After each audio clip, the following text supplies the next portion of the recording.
எல்லாருக்கும் வணக்கம். நான் Hema Subramanian. Welcome to home cooking Tamil.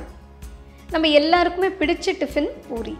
இன்றைக்கி நான் உங்களுக்கு கொஞ்சம் வித்தியாசமாக கொஞ்சம் ஹெல்த்தியான பூரி எப்படி செய்கிறதுன்னு காட்ட போகிறேன். இது பச்சை பட்டாணி பூரி. இதோட கலரும் டேஸ்ட்டும் ரொம்ப நல்லாயிருக்கும். ஸோ வாங்க இந்த சுவையான பச்சை பட்டாணி பூரி எப்படி செய்கிறதுன்னு பார்க்கலாம்.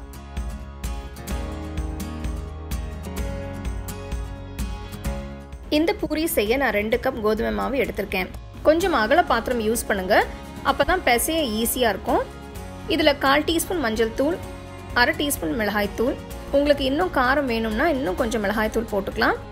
அடுத்து 1/2 டீஸ்பூன் சீரகத்தூள், 1/2 டீஸ்பூன் தனியாத்தூள், 1/2 டீஸ்பூன் உப்பு, நறுக்கின புதினா இலை, கொஞ்சம் கொத்தமல்லி இலை போடுங்க. அடுத்து நான் 1 கப் பச்சை பட்டாணியை உப்பு போடாமல் வேக வச்சுருக்கேன், அதை சேர்க்குறேன்.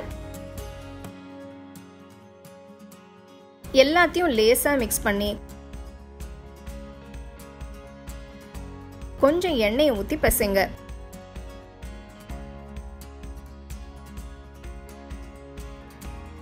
அடுத்து கொஞ்சம் கொஞ்சமாக தண்ணியை ஊற்றி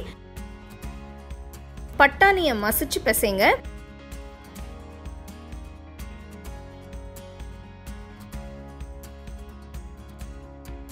பாருங்க, மாவு இந்த பதத்துக்கு இருக்கணும்.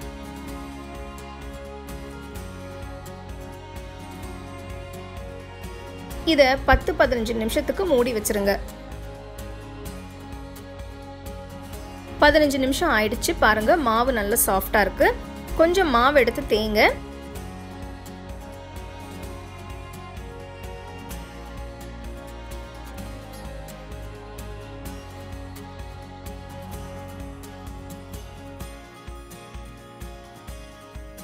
பூரி ஈவன் ஷேப்ல இருக்கிறதுக்காக ஒரு போல் வச்சு கட் பண்றேன்.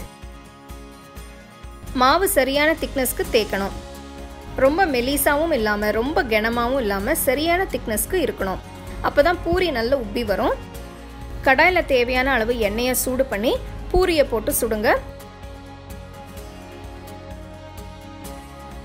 அடுப்பை மீடியம் ஃப்ளேமில் வச்சு பூரியை சுடுங்க. பாருங்க, பூரி நல்ல உப்பி அழகாக இருக்கு. வித்தியாசமான பச்சை பட்டாணி பூரி இப்போ ரெடி. அருமையான பச்சை பட்டாணி பூரி எப்படி செய்யறதுன்னு பார்த்தீங்க. குழந்தைங்க பட்டாணி சாப்பிடாம அடம் பிடிச்சாங்கன்னா இந்த மாதிரி நீங்கள் செஞ்சு கொடுக்கலாம், ரொம்ப விரும்பி சாப்பிடுவாங்க.